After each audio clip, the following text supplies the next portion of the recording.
if we looked at these charts a month ago, they were all going straight parabolic up. Well, fast forward 1 month, life comes at you fast. A lot has changed. This is a chart of the Chinese thermal coal market. So there are two types of coal. There's metallurgical coal, and then there's thermal coal. Thermal coal is basically what's being utilized to power electricity production. So the prices of electricity were going up at a very, very rapid rate. And we talked about this last month, that it was causing issues really in a number of different industrial sectors. It was causing Apple to be forced to ration power and shut down some of its operations. Tesla and some of their suppliers were having to shut down some of their operations. Magnesium producers were being forced to shut down some of their, their production. Fast forward 1 month, what's happened? Well, China basically 2-3 weeks ago came out and said, we need to put a cap on coal prices. We need to put a cap on electricity prices. And oh, by the way, while everybody else in the world is going to be at a climate summit, we are going to ask our coal miners to produce as much coal as they can. So just saw the headline this morning, China in the month of October produced the most coal, record coal amount that they've ever produced in the history of their economy. So much for being green, so much for those clear skies for the Olympics for now.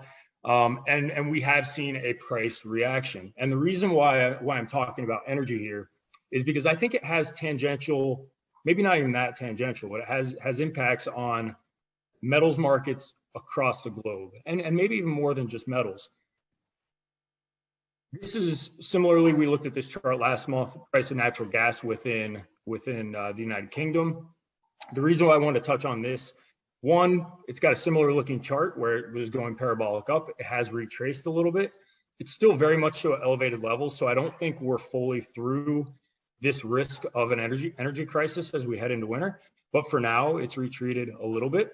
But specifically with regards to European natural gas, it is worth noting that on the 8th of November, it's expected right now that Russia is supposed to open up some of their gas flows into the European region. There are a lot of question marks about whether or not that's going to happen, because obviously Russia needs their own gas supplies to heat their homes and things like that. So I think a lot of traders, a lot of analysts are watching whether or not that actually does come to fruition. But we talked about it last month, and we kind of put on our conspiracy theory hats, where it did kind of look, and it still kind of looks like Russia is sort of holding hostage to the European energy markets. So this is a global phenomenon. I would say it's happening less within the United States. We're obviously seeing elevated energy prices, but not to the extent where the charts don't look quite like they do within Europe and Asia. But with that said, I want to remind everybody again kind of how this chart looks, which again, this is the thermal coal market for China, which is driving power prices. The reason why I bring that up is because you start looking at things like LME aluminum.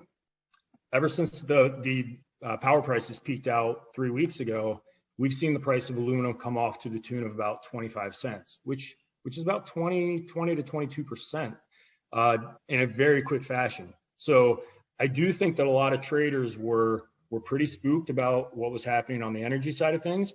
With regards to aluminum production, it could have meant that smelters would have to pay a way higher price, or God forbid, may not be able to get power to produce aluminum, and the price of aluminum shot up. Well, it cuts both ways, and we're seeing that cutting the other direction right now. Now, what I will say here is going to be true of not just energy markets, but I think it's also going to be true of metals markets, which is, I'm not a weatherman, but if in the event we head into a very cold winter, I don't think all of these risks are completely off the table with regards to energy prices ripping back higher. I could be wrong. If we have a warmer than normal winter, maybe we've got enough supplies. But whether we're looking at gas, oil, coal, markets are pretty darn tight. And I know we talked about this in last month's Cup of Joe, but some of that's purposeful. Some of that is in an effort to move more and more towards a green economy. But I think some of those intermittent energy sources, like wind, like solar, there were situations where Europe just didn't have wind for a couple weeks, and they had to rely on some other source. And well, we're seeing what happens when those inventories of those traditional sources aren't quite what they used to be. So with that being said, let's move through some of these charts as we talk through not just aluminum, zinc.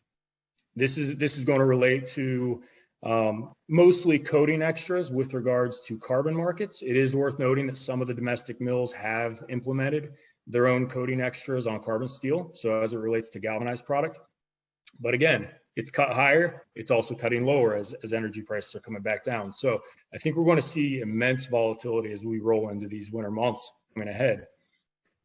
This has gotten a lot of headlines over the last, I'd say, 2 months, and we are certainly seeing the announcements of surcharge implementation on magnesium.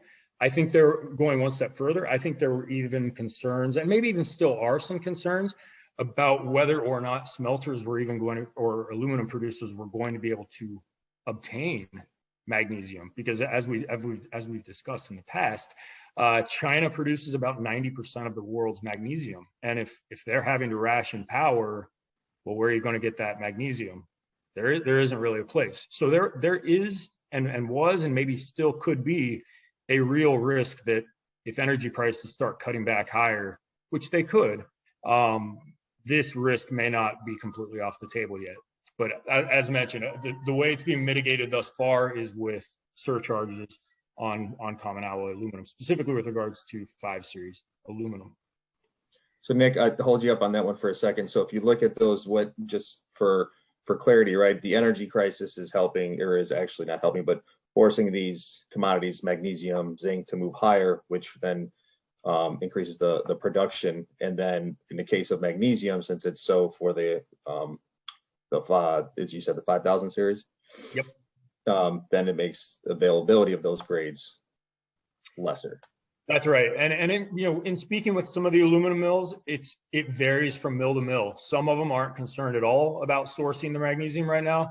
Some of them are scared to quote product into 2022. So there's a very wide range, and it depends. It's kind of like the automotive industry, where depending on what their contract for semiconductors looked like, some automotive companies are in better spots. That's kind of what's happening within the magnesium landscape as it relates to aluminum. Some mills feel like they're in a pretty good spot, and maybe they're relying on scrap sources or things like that. The ones who are relying on kind of virgin, perhaps Chinese-based raw magnesium, they're a little more concerned about this. So it's got real global ramifications. Hey, Nick, quick question. So what's the timing lag between you're talking about coal in China, natural gas in the UK? What's that lag for that period where it impacts our commodities? Yeah, I would say it's fairly instantaneous. I mean, these markets are all pretty heavily traded, and I would say right now the global energy issues are very much so on the radar of commodity traders. So it very much so looks like if coal prices go up, that same day we likely see LME aluminum prices go up as well. So they are taking cues from one another, it does seem. And then less so, obviously this chart doesn't look quite like the ones prior, but I did want to note that we did see year-to-date high prices on nickel as well. If you ran the same chart on copper, it'd be the same thing. All of these base metals markets essentially peaked out right around that same time where electricity prices were peaking out in China. So I think it's relevant. I personally find it very fascinating and interesting because it is a little bit of a chaos theory type mechanism where, butterfly flaps its wings in China, and all of a sudden base metals markets globally follow suit. So it's a pretty interesting thing to watch. But I think the takeaway from all of this is keep your eyes and ears very close to the energy story, because as this evolves, if we head into very cold temperatures or colder than expected temperatures this winter, stockpiles of fossil fuels are pretty lean. And again, I think some of that's purposeful. But with that being said, it could drive the price of a lot of these things rapidly higher if we get into that situation. Now, that's just kind of a warning. It's not necessarily my base case, but I think it probably has odds of 20 or 30% to play out that way. And if we see power prices rip back higher, I very much so think that base metals could follow suit. And with all that said, again, kind of just reiterating the point, whether it's magnesium, silicon, natural gas, or zinc, suppliers of metal are figuring out ways to implement these cost increases into the price of their metal. So for instance, magnesium, we're obviously seeing a surcharge from some of the domestic mills. We're hearing that range somewhere around 11 cents a pound. silicon is starting to feed its way into stainless steel surcharges. Silicon is also an ingredient going into carbon steel, so I think that's one to watch. Natural gas, we're not quite yet into territory where it's playing a role in stainless steel surcharges. Because the chart's a little small, I apologize. We're currently sitting at 558. Anytime a monthly price averages above $6 per MMBTU, that would be when we would see a surcharge for natural gas kick in. And then lastly, I mentioned this already, but the price of zinc, given its massive run up in the last couple of weeks and thus further retracement, we have seen some carbon mills implement coating extras. So, or adding to the coating extras rather.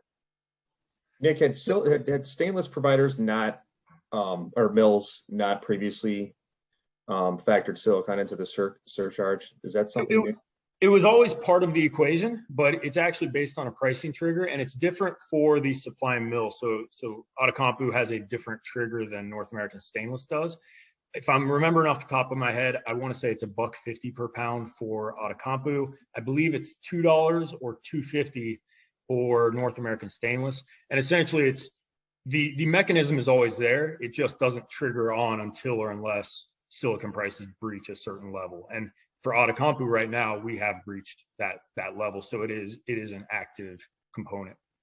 And we do have a follow-up question from the audience. I think it's appropriate here. Is there a tipping point for producing mills to implement or remove a surcharge? I mean, I think, yeah, sure. I think it's kind of like wages. When they tend to hike prices, they tend to be way slower to take things back down. Yeah, I think it would probably have to be negotiated, or there would have to be a substantial change in the supply-demand fundamentals of whatever market that would be, in order for them to come back and say, okay, yeah, we'll drop coating extras, or we'll drop the silicon surcharge.